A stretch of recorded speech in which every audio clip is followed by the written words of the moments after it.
Hello and welcome. खुशकिस्मती है कि मनु भाकर हमारे साथ इस वक्त पर हैं। तमाम इतिहास मतलब सीरीज है उसकी भी जो आप अचीव करके आए हैं, लेकिन लाइफ में काफी बारी हमने सुना है कि लोग कहते हैं कि यू टर्न नहीं लेना चाहिए या फिर एक बारी आगे बढ़ गए तो आगे बढ़ो, पीछे मुड़कर मत देखो।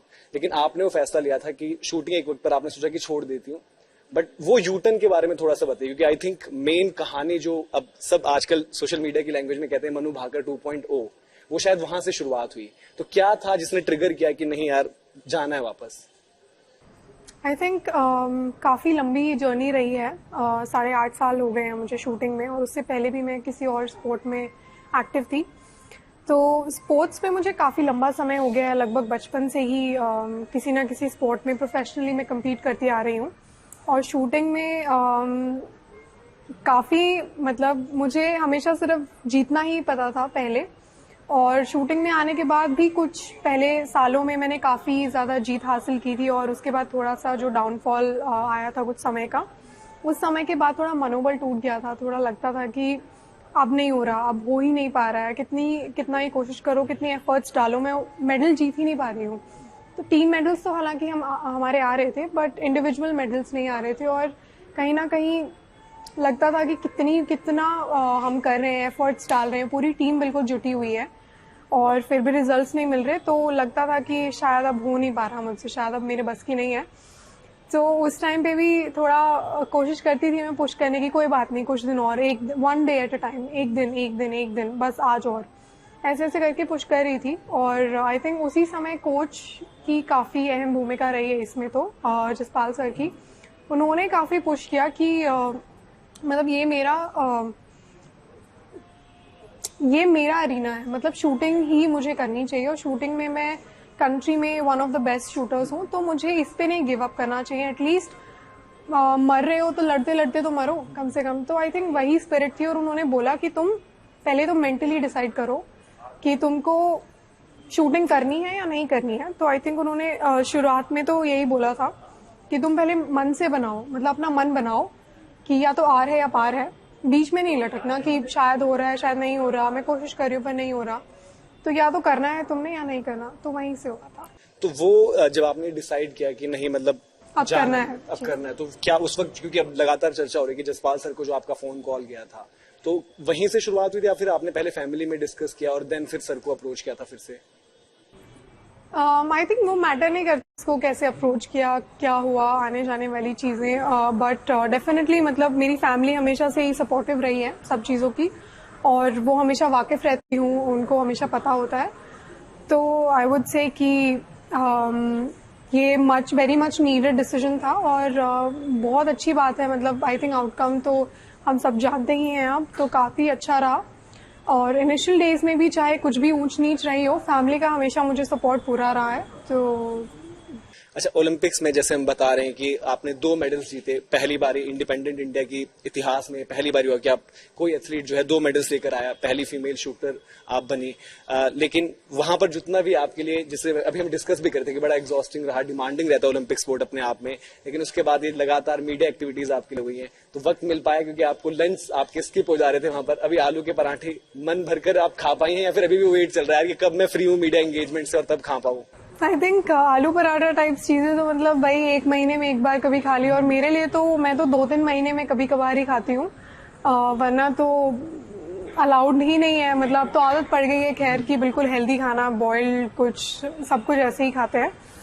तो खाओ, बट कभी कभी खाओ, फिटनेस पे पूरा ध्यान दो। और हाँ, मुझे मौका मिल गया था, हालांकि मैं घर तो नहीं जा पाई हूँ, पर मम्मी यहीं आ गए हैं, तो उसके बाद काफ़ी बेटर लगा। मैं काफ़ी समय से मैं बाहर ट्रेनिंग कर रही थी, और उनको याद कर रही थी, मम्मी पापा की बहुत याद आती है, और भाई की भी।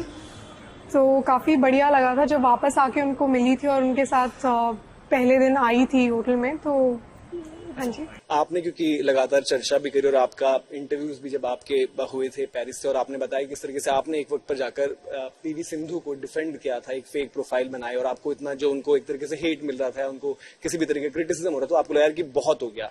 शायद उस फेज से आप भी गुजरी, जो था कि आप जब टोक्यो में आई थिंक मैं उसी फेज में थी उस टाइम पे, जब मुझे ऐसे लग रहा था कि शायद मुझसे हो नहीं रहा है। तो आई थिंक वही फेस था और उसी में मुझे कुछ तो मैं सोशल मीडिया ज़्यादा चलाती नहीं हूँ, पर उसी में मैंने एक बार चलाया होगा और मैंने देखा होगा कुछ तो, और मुझे उस टाइम में थोड़ा गुस्सा आया था, तो मैंने कहा कि बट हाँ, मैं काफ़ी मुझे अच्छे लगते हैं पीवी सिंधु दीदी, तो उनसे कभी कभी बातचीत भी होती है और वो हमेशा मतलब काफ़ी हार्ड वर्किंग है। एशियन गेम्स में भी जैसे देखा, हमेशा बिल्कुल फोकस्ड रहते थे और हमेशा अपने काम से काम रखते थे। तो आई थिंक उस तरीके का एथलीट होना, डिटरमाइंड होना और बिल्कुल अपने काम से काम रखना, अपने लक्ष्य की ओर अग्रसर बढ़ते जाना आई थिंक काफ़ी मेहनत लगती है वहाँ तक पहुँचने में जहाँ तक वो पहुँचे हैं। और लो फेजेस में हमेशा हमें अप्रिशिएट करना चाहिए और हमेशा हमें सपोर्ट करना चाहिए कि आप आगे भी करो, मनोबल बढ़ाना चाहिए कि आप कर सकते हो, कोई बात नहीं, हिम्मत रखो। तो आपके लिहाज से, क्योंकि हमें भी जो लगा, क्योंकि शूटिंग में हम पिछले 2 ओलंपिक्स में उस तरीके से मेडल्स नहीं जीत पाए और आप पर भी एक एडिड प्रेशर था और शायद शूटिंग की ओलंपिक से पहले उतनी हाइप नहीं हुई इस बारी, तो आपका जो पहला इवेंट था, क्या आपको लगता है कि वो एक बहुत क्रूशियल मोमेंट था? क्योंकि द मोमेंट मेडल आ गया तो कंटिजेंट भी, एक तो इंडियन कंटिजेंट है, देन आपकी अपनी शूटिंग की अलग टीम है, तो सबका मोराल भी लिफ्ट होता है और शायद उसने आपको और कॉन्फिडेंस दिया कि एक हो गया, दूसरा भी हो जाएगा और फिर तीसरा भी आपने बेस्ट दिया अपना कि वो भी हो सकता है। वो पहला इवेंट आपके लिए लगता है कि बहुत क्रूशियल था वहां पर निकालना मेडल? मैं मानती हूँ कि हमारी प्रैक्टिस इस तरीके से हुई थी कि हम एक्सपेक्ट कर रहे थे कि मेडल्स आएंगे और काफ़ी बढ़िया एफर्ट रहा था मेरी पूरी टीम की तरफ से और हमारा जो भी पूरा सिस्टम था उनकी तरफ से काफ़ी बढ़िया एफर्ट रहा था। मेरे कोच की तालमेल भी काफ़ी बढ़िया थी, तो मुझे लगता है ये सारी चीज़ों का काफ़ी पॉजिटिव रिजल्ट आया और हम उम्मीद कर ही रहे थे मेडल आएगा, तो एज अ सरप्राइज नहीं था कि वाओ मतलब मिरेकल हो गया। और उसी समय से अगले मैच की भी तैयारी शुरू हो गई थी, बट काफ़ी मतलब बिहाइंड द सीन्स कहते हैं ना, बिहाइंड द सीन्स बहुत मेहनत लगती है यहाँ तक पहुँचाने में और उसके बाद फिर उसको कंटिन्यू रखने की मैंने पूरी कोशिश की कि मैं सारे मैचेस में अच्छे से खेलूं, क्योंकि हर एक में काफ़ी मेहनत की है। और मुझे लगता है कि बिल्कुल जब शुरुआत अच्छी होती है तो थोड़ा थोड़ा तो मोटिवेशन मिलता ही है कि मतलब शुरुआत बढ़िया हुई है तो हम भी पूरा करेंगे, अच्छे से कोशिश करेंगे। अब ऑब्वियसली मनु, आपको भी इंडिया के टॉप एथलीट्स, हम कहते हैं कि नंबर 1 स्पोर्ट्स पर्सन उस तरीके से देखा जा रहा है और चाहे वो नीरज रही हो, सिंधु रही हो, उन्होंने हमेशा बोला है कि जब स्ट्रगल कोई खिलाड़ी कर रहा हो तब उसका साथ देना चाहिए, रात दिन कि आप उनको क्रिटिसाइज करो, जो आपने खुद भी फेस किया एक तरीके से। तो एक वक्त पर होता था कि आपकी और सौरभ की टीम माना जाता था कि वर्ल्ड में नंबर 1 है, तो सौरभ से अगर आपकी अभी बातचीत होती है या फिर इस दौरान बात हुई, और किस तरह, क्योंकि हम लोग भी जब ओलंपिक्स फॉलो कर रहे थे, ट्रैक कर रहे, तो हमारे मन में भी सवाल था कि कहाँ है अभी सौरभ? सरबजोत को आपके साथ देखा, आप जीते और उम्मीद करते हैं आगे और जीतेंगे, लेकिन सौरभ से बातचीत कभी हाल फिलहाल में जो हुई हो? बिल्कुल, जब भी रेंज पे दिखते हैं हम दोनों को, एक दूसरे को, जैसे मुझे वो दिखता है उसे मैं दिखती हूँ, तो हम बात ज़रूर करते हैं, मतलब हेलो हाय नमस्ते कैसे हो ये सब हो जाता है। पर थोड़ा बुरा लगता है क्योंकि वो एक टाइम पे बेस्ट शूटर हुआ करता था अपनी पूरी कंट्री का ही नहीं बल्कि दुनिया में, और मुझे आई थिंक शूटिंग में सबसे ज़्यादा मुझे उसी का स्टाइल पसंद है, जिस तरीके से वो चलाता है, जिस तरीके से उसका टेक्निक है उसकी बहुत ही स्ट्रॉन्ग, बहुत ही फ्लॉलेस। तो आई वुड से कि मुझे काफ़ी ऐसे लगता था कि मुझे ऐसा चलाना है, मुझे इस मतलब मुझे सौरभ जैसा शूटिंग करनी है। तो आई वुड से उसमें वो बहुत चार्मिंग सी बात थी जब शूटिंग पे आता है, और मैं बिल्कुल उसको ओलंपिक के समय में भी याद कर रही थी कि वो इतना बढ़िया करता था, इतना बढ़िया कर रहा है, मतलब अभी थोड़ा बीच में उसका अच्छा नहीं रहा था पर बिल्कुल याद आता है। और अभी भी उसका मैसेज भी आया था, बधाई दे रहा था, तो थोड़ी बहुत बातचीत होती रहती है, जब भी मौका मिलता है तो कर लेते हैं। पर वही है कि शूटिंग में तो उससे बेहतर मैंने कोई खिलाड़ी देखा नहीं है अपनी लाइफ में। होपफुली वो वापस आए और बढ़िया मतलब बढ़िया कमबैक करें। बिल्कुल टाइम आएगा, बिल्कुल। क्योंकि आपने स्टाइल की बात करी, आपके साथ ही जब इवेंट चल रहे थे तो यूसुफ टर्की के, उनका बड़ा बाद में वायरल हुआ, तो हमने वो बाद में देखा। किम का भी, इनफैक्ट किम का एक पुराना वीडियो की वर्ल्ड रिकॉर्ड हाथ तोड़ते हुए कि इतना कूल।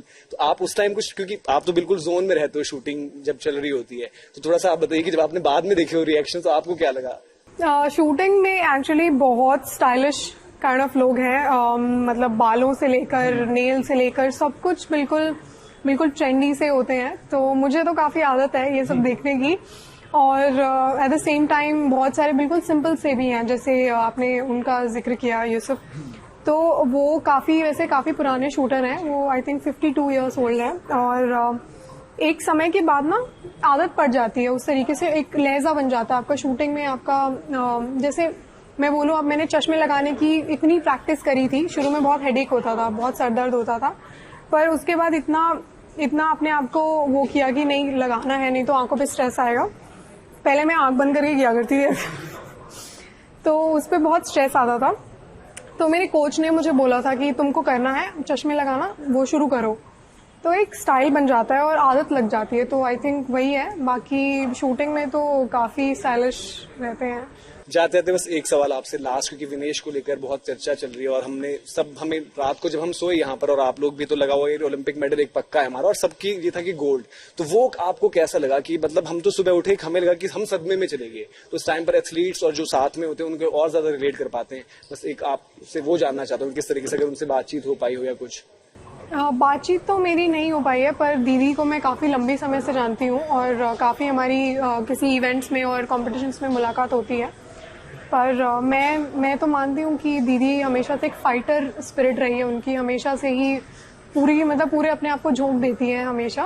और मुझे लगता है कि मैं ज़्यादा टेक्निकलिटीज़ के बारे में तो नहीं जानती हूँ, स्पोर्ट्स का रूल्स वगैरह, पर काफ़ी अच्छा उन्होंने प्रदर्शन दिखाया और काफ़ी बढ़िया उन्होंने किया था। और मुझे लगता है आगे आने वाले समय में भी उनके थ्रू बहुत सारे शायद हमें खिलाड़ी देखने को मिले, देश के लिए बहुत सारे मेडल्स लेकर आए। और एक कोट मुझे भी मेरे कोच बोलते हैं कि what doesn't kill you makes you stronger. जो आपको नहीं मारता है वो आपको और है। और बाकी भगवान में विश्वास रखो और श्रीमद् भगवत गीता पढ़ते रहें। चलिए बहुत बहुत शुक्रिया मनु हमें वक्त देने के लिए और उम्मीद करते हैं कि इसी तरीके से अब आपका जो है इसी तरीके का प्रदर्शन रहे और हमसे बातचीत करने के लिए बहुत बहुत शुक्रिया। Thank you so much.